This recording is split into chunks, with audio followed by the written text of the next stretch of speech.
Aku dapat kiriman cerita dari salah satu followersku yang ceritanya serem banget. Aku aja masih merinding habis baca cerita dia. Teman kita ini namanya Ayu, tinggal di kota Lampung bersama orang tuanya. Orang tua Ayu, ayah dan ibunya ini bekerja di sebuah pabrik gula di kota Lampung. Mereka sekeluarga ini pindah juga ke rumah yang ada di desa sebelah, jadi biar nggak jauh gitu untuk ke pabrik. Ayu ini SMA by the way waktu itu. Anak sekolah itu kan biasanya pulang jam 2. Jadi pas pulang sekolah itu, Ayu sendirian dong di rumah karena orang tuanya ini masih ada di pabrik gula. Biasanya Ayu itu selalu diajarin sama orang tuanya, setiap masuk ke ruangan itu harus selalu ngucap salam. Sebelum masuk ke rumahnya, Ayu ngucap salam. Ayu bilang, "Assalamualaikum." Ayu tahu kondisi rumahnya itu kosong, gak ada orang. Tiba-tiba aja ada yang nyahut salamnya dia. Suara laki-laki, "Waalaikumsalam." Dari dalam rumah.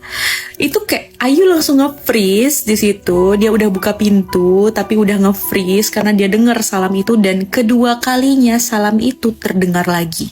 Waalaikumsalam. Merinding aku. Otomatis ya udah nggak berani dong masuk rumah. Dia langsung pergi ngacir ke rumah tetangganya yang ada di depan rumah. Selain suara laki-laki itu, Ayu juga sering banget ngelihat sesosok perempuan kurus.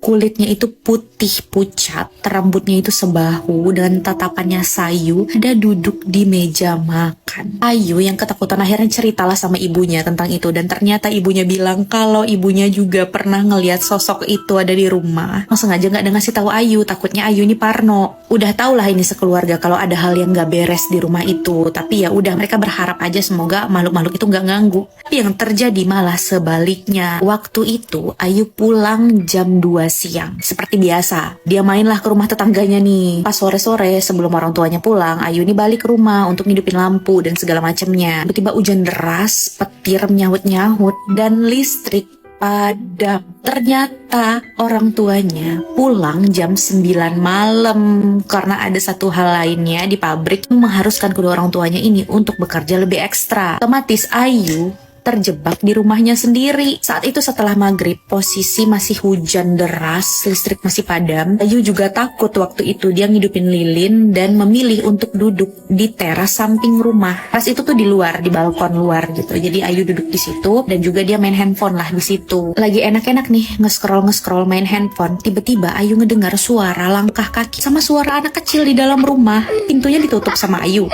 Ayu ada di teras. Ayu tuh bisa dengar kalau dari dalam rumah itu tuh banyak banget suara anak kecil lari-lari sama saut-sautan gitu. Ayu yang gak tahan akhirnya dia ngecek nih. Dia buka pintu terus dia ngintip ke dalam, dan itu dia gak ngelihat siapa-siapa. Terus Ayu tutup lagi pintu.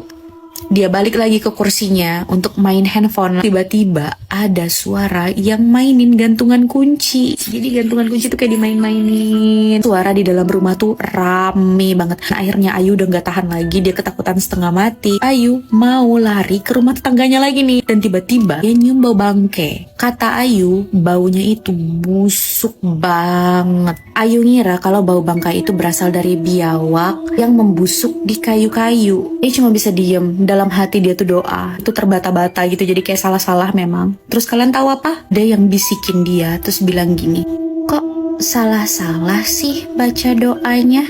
Hihihihi. Ayu bahkan ngerasa tuh kayak suara itu nemplok di samping kupingnya dia. Ayu cuma bisa ngeringkuk doang, jongkok megangin lututnya. Dalam hati Ayu nih gak putus-putus baca doa. Di depan balkon samping itu ada kayak gundukan pasir memang. Ayu ngeliat di atas gundukan pasir itu ada sesosok anak laki-laki, anak kecil yang berdiri. Anak itu pucat, pasi, dan kurus banget. Dan anak itu ngelambai-lambai nih kayak gini, manggilin si Ayu, "Sini kak, sini kak."